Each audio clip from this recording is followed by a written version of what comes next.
경기 북부 탑뉴스 우수환입니다. 지금부터 4월 15일 실시되는 제21대 국회의원 선거, 고양시 병선거구 자유한국당 이동환 예비후보를 만나보겠습니다. 안녕하세요.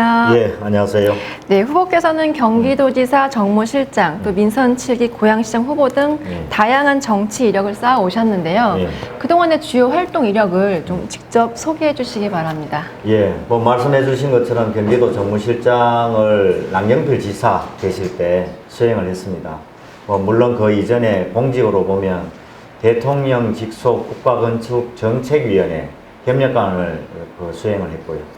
당에서는 새누리당 시절에도 수석 부대변인도 역할을 하고 그 이전에는 디지털 정당 부위원장도 수행을 하고 최근에 들어서 재작년에 2018년 1월 달에 우리 경기도의 고양시 병지역에 당협위원장을 맡았습니다.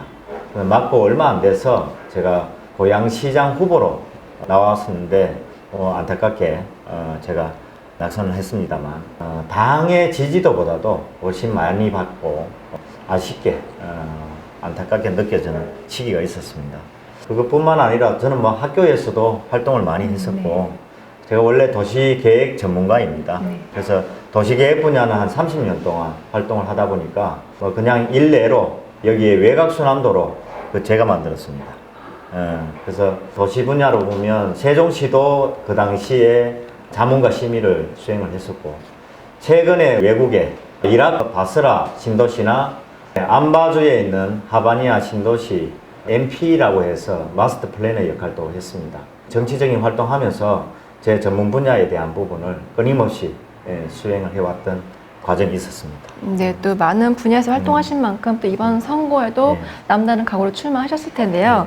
사실 지금 신종 코로나 바이러스 확산으로 그 지역민들을 만나는 선거 활동이 여의치 않습니다. 네, 최근에는 어떻게 활동을 하고 계신가요? 예, 지금 우한 독감 때문에 사실 대면 접촉하기는 어렵습니다. 지금 아침 같은 경우에 출퇴근 시간에 대해서는 우리가 피켓을 들고 IC라든가 역세권 주변에서 인사활동을 하고 있습니다. 오늘 같은 날도 날씨가 좀 추웠지만은 많은 분들이 손을 흔들어 주시는 분들도 계시고 지나가시면서 파이팅이라고 말씀해 주시는 분도 계시고 그래서 힘을 좀 내고 있습니다.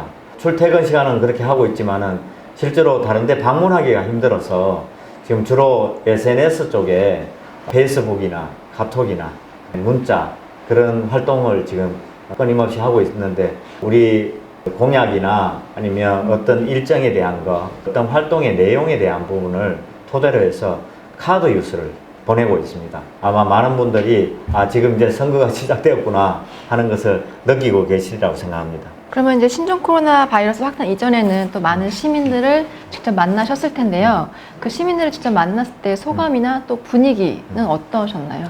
예, 물론 그 이전의 분위기가 다른 지역하고 변화가 있다면 가장 핵심이 상기 신도시 발표라고 저는 봅니다.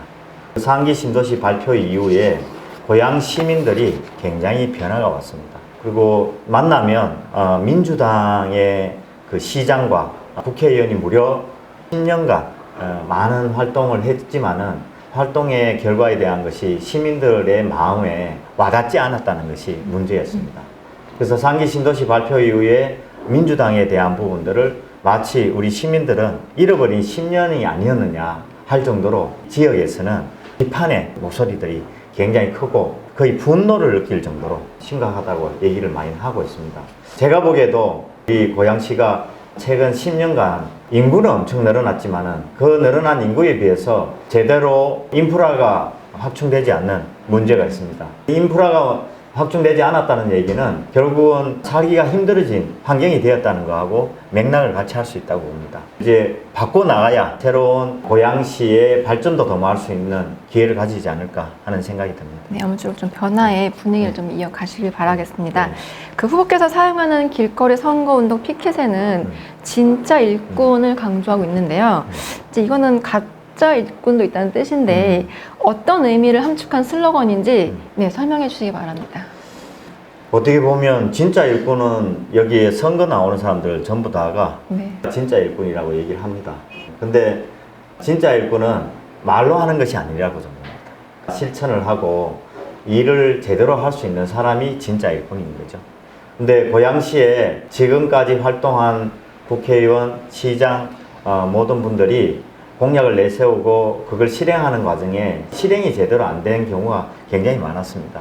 아주 대표적으로 GTX 기공식하고 첫 삽 뜨고 그렇게 했음에도 불구하고 아직 공사 진행 안 합니다. 말로는 늘 그렇게 첫 삽 뜬다, 기공식을 한다 이렇게 얘기를 많이 하고 있습니다만 그것을 실행으로 옮겨서 나타나는 것은 거의 전혀 없기 때문에 그래서 말뿐인 정치인은 가라. 진짜 일을 할 수 있는 일꾼들을 일을 시킬 수 있도록 역할을 할 수 있도록 만들어 달라 하는 그런 의미고요. 저 같은 경우에는 여기에 고향 지역에서 25년간 살았습니다. 그 사는 기간 동안에 정치적인 활동도 오랫동안 해왔습니다만 정말 중요한 것은 시민 운동도 같이 하면서 상당 부분의 이슈가 됐던 사업들이 있습니다. 최근에 여진타워의 문제도 있을 수 있고요. 그리고 킨텍스가 용도 변경하면서 수상복합으로 바뀌었는 거, 그 다음 YMCA 부지의 용도 변경 과정, 그리고 경의선을 지하화하는 과정의 활동에 대해서 끊임없이 코멘트도 하고 문제를 제기했던 활동들이 있었습니다. 그뿐만 아니라 저는 뭐 정책적으로 우리 고양시의 테크노밸리 같은 경우에는 경기도 정무실장으로 있는 동안에 우리 고향 지역으로 유치하기 위해서 어떻게 보면 조금 우리 지역을 좀 챙겼다 하는 느낌이 있을 정도로 활동을 했던 바가 있습니다. 네, 진짜 일꾼의 이미지를 좀 후보님께서 보여주시기를 바라겠습니다. 그 후보께서는 공학 박사이면서 도시계획 전문가로 알려져 있습니다. 지역을 위한 중점 공약이 당연히 있으실 텐데요. 그것 좀 설명해 주시기 바랍니다. 고양시가 정말 절실하게 필요한 것이 뭐냐. 여기 25년 정도 사는 동안에 도시 전문가로서도 느끼는 부분이 있습니다만 그 중에 두 개를 먼저 짚으라면 하나는 교통입니다. 교통 체증이 너무 심화되어서 처음에 고양시가 일산 신도시를 개발할 때 그때만 하더라도 1992년에 신도시가 만들어지는 그 단계에 군에서 시로 바뀝니다. 그때 인구가 24만입니다. 근데 지금 인구가 얼마냐면 106만입니다. 그런데 그때 당시 있었던 3호선 그리고 자유로 그 교통 말고는 확충된 내용이 거의 없습니다. 그래서 서울로 가는 교통망의 가장 핵심이 될 만한 9호선 급행을 우리 고양시로 끌어와야 되겠다 하는 것이 하나가 있고요. 그 다음에 신분당선 같은 경우에도 강남으로 접근하기에 제일 유리한 그런 노선이 될 수 있어서 그걸 유치해야 되겠다 하는 것이 이제 교통망 차원에서 얘기고요. 교통망에 승용차 이용하고 버스 이용하는 사람들을 위해서는 자유로와 강변북로를 지하고속도로를 만들어서 지금의 교통망을 더 2배로 확충하는 그런 방안이 필요하다는 생각이 듭니다. 두 번째는 고양시가 서울로 자꾸 접근하는 이유 중에 하나는 다른 이유 없습니다. 일자리가 없어서 그렇습니다. 그래서 고양시에 일자리를 확충할 수 있도록 기업들 유치할 수 있는 기반을 닦아야 되겠다 해서 저는 기업 유치하는 것이 앞으로 나가야 할 방향 중에 최일선의 일이 아닌가 하는 생각이 듭니다. 네, 양쪽 지역 현안이 좀 잘 해결되기를 바라겠습니다. 그 후보께서는 말씀해주신 공약 외에도 정부가 발표한 3기 창릉 신도시 철회를 주장하셨습니다. 이러한 정부 계획이 혹시 지역에 어떠한 영향을 미친다고 생각하십니까? 3기 신도시 철회의 기본 근거가 어떤 내용이냐면 그 당시에 신도시가 27만의 규모를 갖고 출발을 했으니까 지금 106만이면 그 당시에 계획되어 있던 인구에 그때 24만에 27만이면 51만이지 않습니까? 지금 106만이면 거의 2배로 계획되어 있는 도시보다 커진 거죠. 근데 그런 과정에 주택을 단순히 아파트 단지만 개발한 것이 아니라 빌라촌도 어마어마하게 많이 개발을 했습니다. 그러다 보니 고양시는 지금 주택이 남아 돌아가고 있습니다. 그럼에도 불구하고 또 38,000호를 짓겠다고 하니까 이렇게 주택을 공급하는 것은 바람직하지 않다.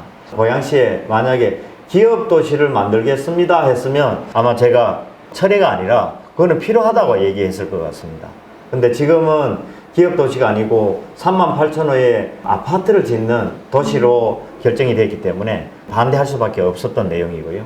앞으로 38,000호가 들어오기 전에 인프라가 확충된 있는 도시가 구축되어야 되기 때문에 교통망을 먼저 확충을 하고 그리고 일자리 창출하는 기업을 먼저 유치한 후에 38,000호 얘기를 해도 늦지 않았다 하는 걸 말씀드리는 겁니다. 네, 먼저 지역 주민의 삶의 질을 높일 수 있는 방향으로 좀 잘 네. 해결되길 바라겠습니다. 그 후보께서 경선을 앞두고 지난 1일에 중앙당의 후보자 공천 신청서를 접수하셨습니다. 후보만의 강점은 무엇이라고 생각하십니까? 한 두 가지 정도 얘기할 수 있을 것 같습니다. 저는 사실 고양시에 처음에 들어올 때도 그렇고 지금도 그런 생각을 똑같이 갖고 있습니다. 여기에 제 무덤을 팔 겁니다. 그래서 제가 갖고 있는 조그만 재능을 유감없이 발휘해서 고양시가 전 세계적인 도시로 만들어내는 것이 저의 하나의 목표이기도 합니다. 아마 2006년에 미국의 유스위크지에서 말했던 역동하는 세계 10대 도시라고 있습니다. 그 도시 10대 도시에 고양시가 포함되어 있었습니다. 그때 앞으로 고양시는 세계적인 도시로 거듭날 수 있겠구나 하고 저는 기대감을 갖고 있었습니다. 그 속에 제가 할 수 있는 역할이 제가 도시 전문가니까 그런 부분을 더 성화시킬 수 있겠다. 그런 차원에서 강점이 될 수가 있습니다. 그리고 두 번째는 뭐냐면 저는 여기에 25년 살았습니다. 그러다 보니까 어느 누구보다도 고양시에 대해서 잘 알고 있고 고양시를 어떻게 만들어 가야 되는지를 잘 알고 있습니다. 이 고양시에 대한 부분을 제대로 만들면 앞으로 우리나라에서 도시의 모델을 어떻게 가져가야 되는지를 누구보다도 잘 만들어낼 수 있는 강점을 갖고 있다고 생각합니다. 그래서 25년 동안의 그 기반을 토대로 해서 낙하산이 내려와서 하는 활동하고는 전혀 차원이 다른 모습으로 지역에 있는 분들도 저에 대한 기대감이 크다는 것이 큰 강점이 될 수 있다고 생각합니다. 네, 후보님만의 강점이 잘 발휘되시기를 바라겠습니다. 이제 마지막으로 우리 시민과 유권자분들께 전하고 싶은 메시지가 있으면 여기 말씀해 주시기 바랍니다. 저는 고양시 병 국회의원 예비후보 이동환입니다. 고양시 병 지역이 어떤 지역이냐면 일산 동구에 식사동이 빠지고 일산 서구에 일산 2동이 합류가 되면서 장항 1, 2동, 마도 1, 2동, 백석 1, 2동, 그리고 정발산동, 고봉동, 중산동, 풍산동이 포함되어 있는 지역입니다. 저는 고양시 병지역에 국회의원 예비후보로 나서서 앞으로 지속 가능한 도시를 만들어내는데 제가 할 수 있는 역할 최선을 다하겠습니다. 인구가 다른 지역에 비해서 급증했습니다. 당시 신도시가 만들어졌을 때보다도 거의 2배 가까운 인구 규모로 바뀌었습니다만 인프라에 대한 것은 제대로 갖추지 못했습니다. 특히 인프라 중에 서울로 연결되는 교통망이 확충되지 못했기 때문에 교통체증으로 인해서 애로사항이 많았을 거라고 생각합니다. 특히 9호선 급행열차를 대곡역에 연결하는 것을 비롯해서 신분당선을 일산 지역으로 유치하는 것을 노력하겠습니다. 그래서 일산 지역이 앞으로 교통도 편리하고 그리고 일자리가 많이 있는 도시로 거듭날 수 있도록 만들어내겠습니다. 일산에 바꿔야 일산이 삽니다. 그 변화의 중심 역할을 제가 해내도록 하겠습니다. 지역에서 진짜 일꾼으로 그 역할을 해서 국가를 바로 세우는 역할에 최선을 다하겠습니다. 우리 유권자 여러분께 실망시키지 않는 사람이 되도록 하겠습니다. 진짜 일꾼 이동환 열심히 하겠습니다. 감사합니다. 네, 오늘 좋은 말씀 감사합니다. 예, 감사합니다. 지금까지 4월 15일 실시되는 제21대 국회의원 선거 고양시 병선거구 자유한국당 이동환 예비후보를 만나봤습니다.